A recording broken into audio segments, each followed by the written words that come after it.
Bonjour très chers membres et bienvenue dans une nouvelle édition de HT Global News. L'Amérique latine, où une bonne partie de l'environnement préserve encore son état originel, est une région que les vrais parents ont tant aimée. Ils y ont effectué de ferventes conditions de dévotion et leurs images sur les rives du Pantanal, tenant fermement leur canne à pêche et priant pour le bonheur de l'humanité, sont encore présentes dans nos esprits. Les vrais parents ont entrepris de nombreux projets en Amérique latine pour la préservation de l'environnement, l'éradication de la famine et la maximisation de la production alimentaire. Cette région a servi de point de départ dans les efforts pour créer un modèle idéal de vie. Dans cette édition de HT Global News, nous reviendrons en détail sur la tournée en Amérique latine du président de la Fédération des familles, Dr Song Yang Chun. Nous poursuivons ensuite avec quelques nouvelles du déroulement de la Providence à travers le monde. L'Amérique latine, une terre bénie de Dieu. Très tôt conscients que l'Amérique latine pourrait présenter la vision d'un monde de paix, les vrais parents y ont posé un fondement solide pour préserver l'environnement et résoudre les problèmes alimentaires. Ils ont également promu la pensée Headwing pour lutter contre l'expansion du communisme dans toute la région.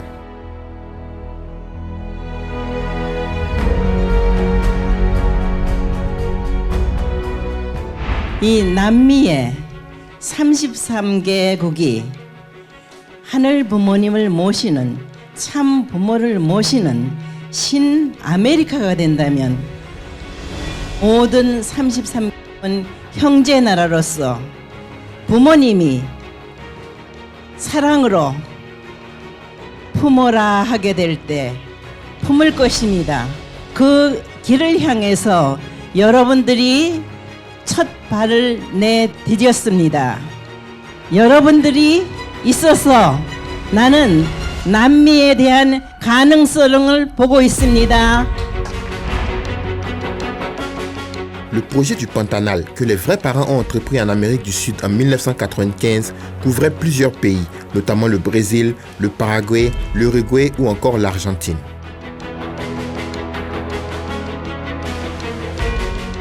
Le Pantanal est la plus grande zone humide de la planète. Il s'étend du centre-ouest du Brésil aux frontières de la Bolivie et du Paraguay et est inscrit au patrimoine mondial de l'UNESCO.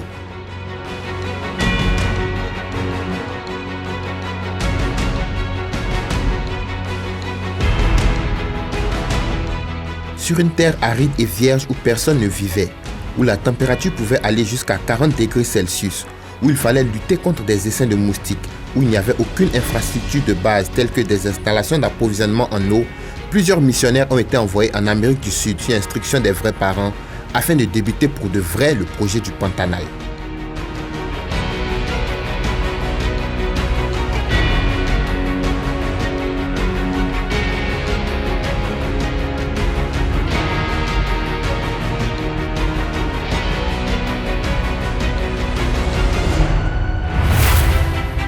Comme résultat, il y a eu l'ouverture de la ferme Nouvel Espoir à Jardim au Brésil et le lancement du projet REDA au Paraguay.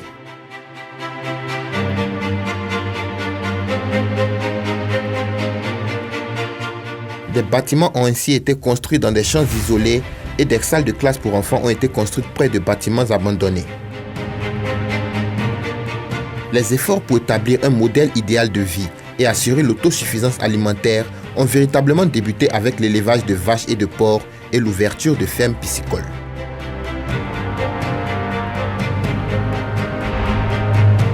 Récemment, la vraie mère a envoyé en Amérique latine le président Song Yang Chun afin d'encourager la communauté des familles bénies à prendre un nouveau départ et à s'investir dans le témoignage inspiré de l'esprit et de la vérité.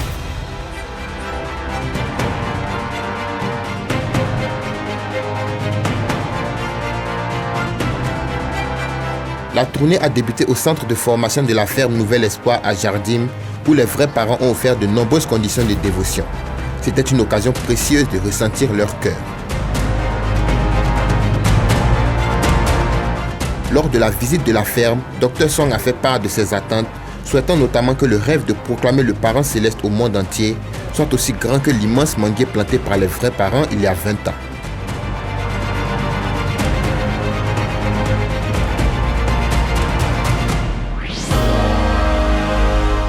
Lors de la réunion stratégique de l'Amérique latine qui s'est tenue pendant 2 jours au siège national du Brésil à Sao Paulo, les leaders de chaque sous-région ont présenté leur rapport d'activité et leur stratégie en phase avec les lignes directrices du siège international et des organisations providentielles. Après la rencontre, ils ont offert de ferventes prières durant la veillée de prière à Chonchimon, implorant l'aide du ciel.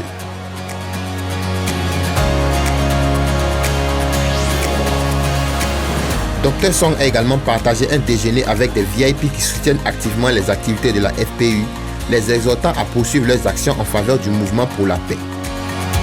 Il a également visité les installations de l'ancien club de football Sorocaba.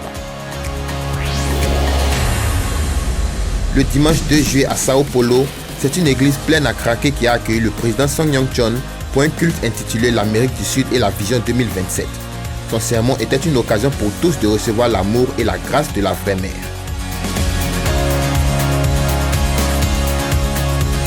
Il y a également eu la cérémonie de remerciement au président sortant de la FPU Amérique du Sud, M. Shin Dong-mo, et la présentation du nouveau président, M. Shimao Ferraboli, accueilli sous les chaleureux applaudissements de tous.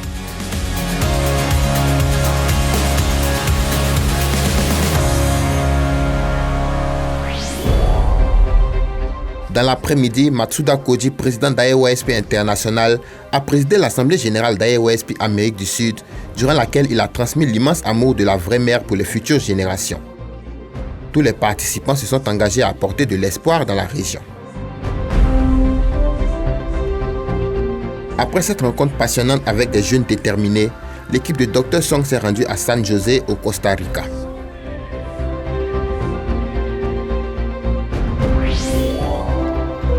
Après leur arrivée, ils ont pris part à l'Assemblée générale des leaders de Chonilguk de l'Amérique centrale et des Caraïbes. Le premier jour, les leaders ont présenté les stratégies à mettre en œuvre au niveau sous-régional, continental et international. Le second jour, il y a eu des rapports de chaque nation ainsi que des rapports sur la Providence Chonbo. La séance de questions-réponses qui a suivi a été une occasion pour les leaders d'échanger et de proposer des solutions pour le bon déroulement de la Providence. L'Assemblée générale d'AEOSP s'est tenue dans la soirée et était un véritable moment de communication et d'échange avec les jeunes. Le troisième jour, le président Song a tenu une rencontre avec les leaders de la FPU, durant laquelle il a rencontré le président de l'université UPIS, Francisco Roras Aravena, et l'ancien président de l'Assemblée nationale du Costa Rica, José Alfaro. Ils ont exprimé leur gratitude pour le grand rôle que joue la Fédération des familles et la FPU en Amérique centrale.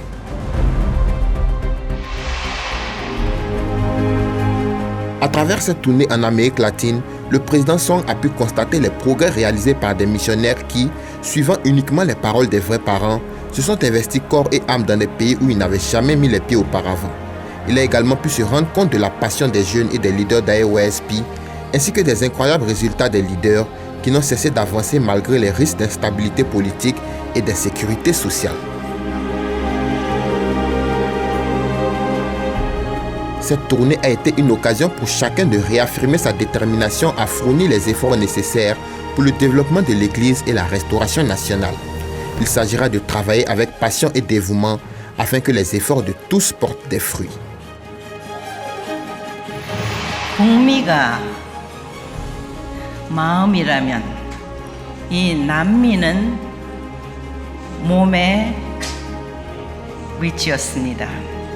세계의 모든 난 문제를 풀기 위해서는 마음과 몸이 통일돼야 합니다. 마음은 마음대로, 몸은 몸대로 가다가는 결국 영원한 자유는 없게 되는 것입니다.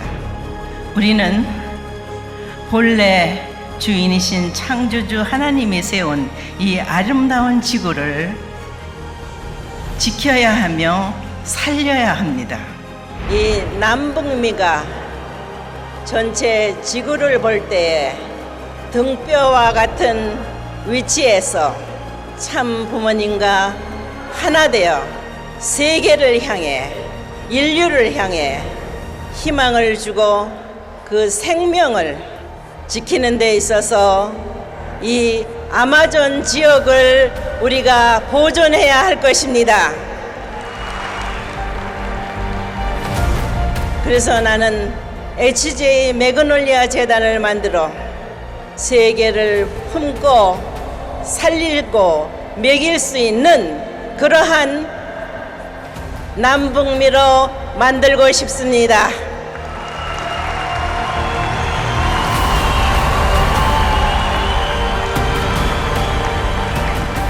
그렇게 될 때 하늘이 축복한 이 대륙이 하늘 앞에 책임과 송영을 드리는 하나님을 모신 신중남미가 되기를 축원합니다.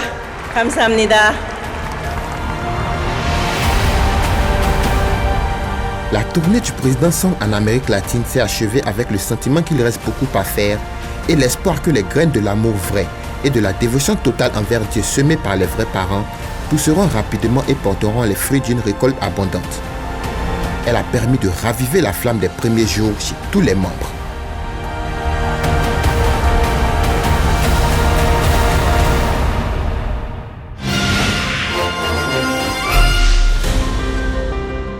En Corée, les 6 itinérants spéciaux de Chonsimwon ont effectué une tournée dans 16 églises à travers le pays afin de raviver la flamme spirituelle chez les membres.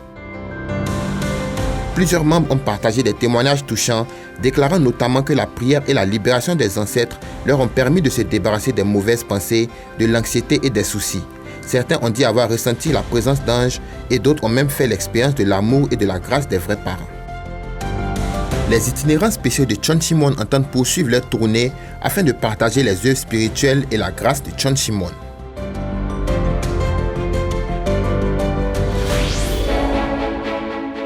Un séminaire spécial Hyojong Chonbo s'est tenu en Côte d'Ivoire le 1er juillet.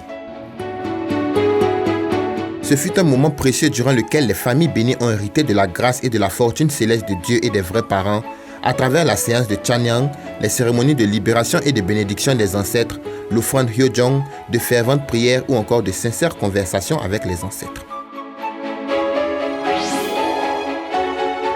High Noon International a organisé au Costa Rica en Amérique centrale un programme à l'endroit des jeunes.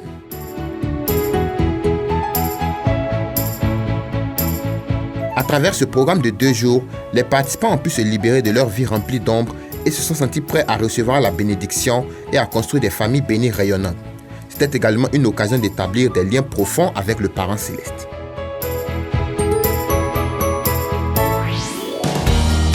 La FPE Corée a tenu plusieurs cérémonies pour présenter les nouveaux présidents des branches locales. Celle de la région de Gyeongbuk a eu lieu le 20 juin, celle de la région maritime le 25 juin et celle de la ville d'Ulsan le 8 juillet.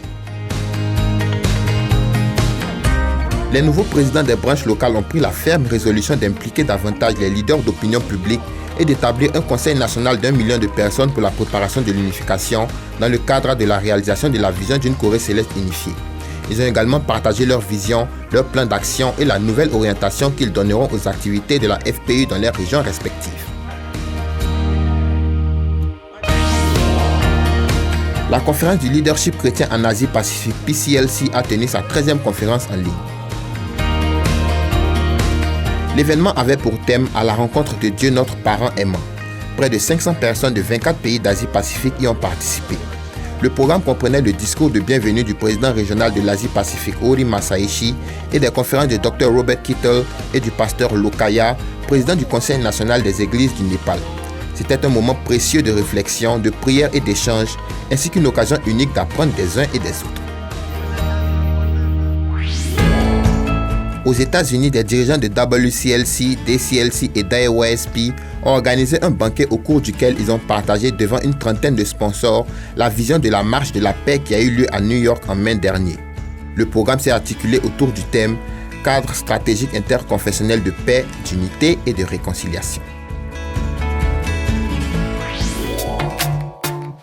En Argentine, une vingtaine d'élèves Songhua ont participé à un séminaire de principes divins de 2 jours. Ils ont écouté des enseignements sur le principe divin, conclu chaque journée par une séance de Hundoke et participé à diverses activités qui leur ont permis d'apprendre la tradition de l'Église et de renforcer leurs liens fraternels.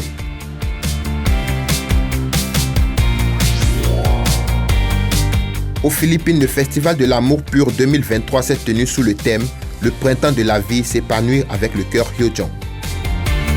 135 jeunes de la seconde génération ont pris part à cet événement, durant lequel ils ont reçu des alliances symboliques à travers lesquelles ils ont exprimé leur ferme détermination à préserver leur pureté sexuelle jusqu'à la bénédiction en mariage afin de réaliser des familles idéales.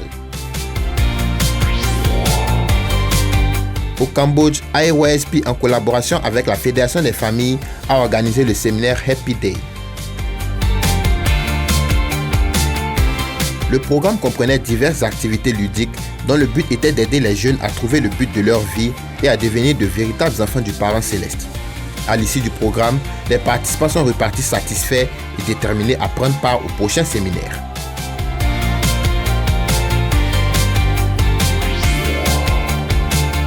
AEYSP Uruguay a célébré la journée des grands-parents en organisant une activité bénévole dans une maison de retraite où ils ont pris soin des personnes âgées qui s'y trouvaient.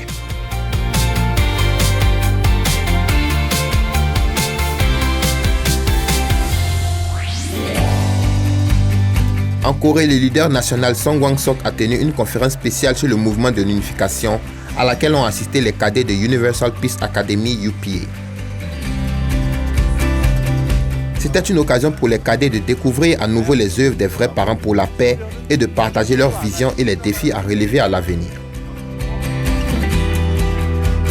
Durant la campagne estivale de témoignage, les cadets de UPA seront dispatchés dans toute la Corée et prépareront des cultes ouverts pour les personnes qui seront approchées tout au long des activités de témoignage.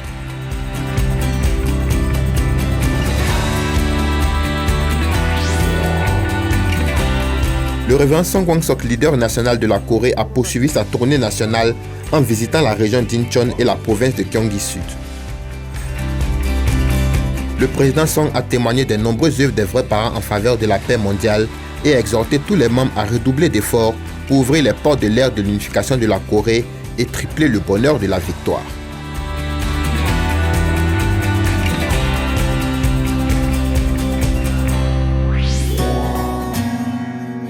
Aux Philippines, plus de 130 leaders et membres ont assisté à un séminaire de réflexion sur le témoignage et le développement de l'Église.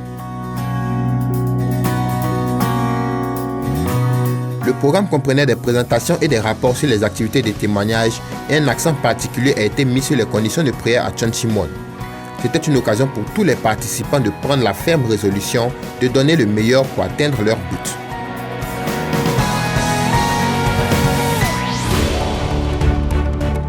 Le samedi 22 juillet à 6h30 GMT, Peace TV diffusera en direct sur Internet la conférence internationale sur le leadership ALC qui se tiendra au Cambodge. L'événement sera traduit simultanément en coréen, en japonais, en anglais, en espagnol et en français.